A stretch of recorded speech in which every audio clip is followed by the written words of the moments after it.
சுகம்பூர் Thaman Sri சினாரில் ஐயாஷியா karate கழகம் கடந்த 30 ஆண்டுகளாக செயல்பட்டு வந்த சமூக மண்டபத்தின் முன்பகுதி இன்று இடிக்கப்பட்டது.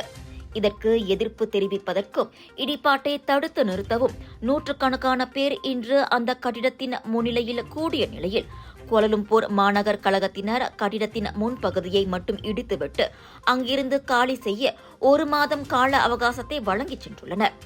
கூட்டரசு பிரதேச நிலம் மற்றும் கனிம அலுவலகத்திற்கு சொந்தமான நிலத்தில் அமைய பெற்ற அம்மண்டபத்தில் கடந்த 30 ஆண்டுகளாக ஐயாஷியா கராத்தே கழகம் கராத்தே பயிற்சிகளை நடத்தி வருகிறது.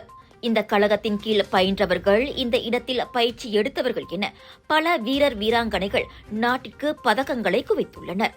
அவர்களில் கராத்தே பயிற்றுநர் பொன்னையாவின் கீழ் பயிற்சி பெற்றவர்கள் மற்றும் ஆசிய விளையாட்டில் 2 முறை தங்கம் வென்றவரான புவனேஸ்வரன் ஆகியோரும் அடங்குவர்.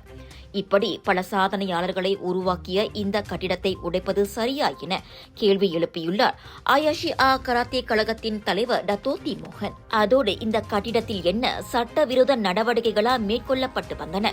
அங்குள்ள பெரும்பாலானோருக்கு ஓய்விட பகுதியாகவும் முதியவர்கள் நடைப்பயிற்சியின் போது கழிப்பிட வசதி என அனைவருக்கும் பயனான ஒரு இடமாகவே அவ்விடம் இருந்திருந்தது. இதை எப்படி அவர்கள் உடைக்க முடியும்? அப்படியே உடைத்துதான் ஆக வேண்டும் என்றால் பல சாதனையாளர்களை உருவாக்கியுள்ள இவ்விடத்திற்கு மாற்று இடம் கொடுத்திருக்கலாமே என மோகன் கூறியுள்ளார். சுற்று வட்டார மக்களின் நன்கொடையால் கட்டப்பட்ட இந்த கட்டிடம் ருக்குன் தத்தாங்கா கட்டிடத்தின் பின்புறத்தில் அமைந்துள்ளது. கடந்த 6 மாதங்களாக திடீரென இந்த மண்டபத்திலிருந்து வெளியேற வேண்டும் என்ற நெருக்கடி ஏற்பட்டிருப்பதோடு இதுகுறித்து கலந்துரையாடல்கள் நடைபெற்று வந்த நிலையில் இன்று உடைப்பாடு வேலைகள் அறிவிப்பின்றி திடீரென நடத்தப்பட்டன. இதனிடையே இன்றைய சம்பவத்திற்கு பிறகு தங்களது அடுத்த கட்ட நடவடிக்கையாக சுகம்பூர் நாடாளுமன்ற உறுப்பினரும் இளைஞர் மற்றும் விளையாட்டுத்துறை அமைச்சருமான ஹனாயோ மற்றும் நாட்டின் மாட்சிமை தங்கிய மாமன்னருக்கும் மகஜர் வழங்க உள்ளதாக மோகன் தெரிவித்தார். இதனிடையே இதுகுறித்து சுகம்பூர் நாடாளுமன்ற உறுப்பினர் தனது முகநூல் பதிவில் அவரின் தரப்பு கருத்தையும் பதிவிட்டிருக்கிறார். இவ்விவகாரம் இனமோ விளையாட்டோ சம்பந்தப்பட்டதல்ல.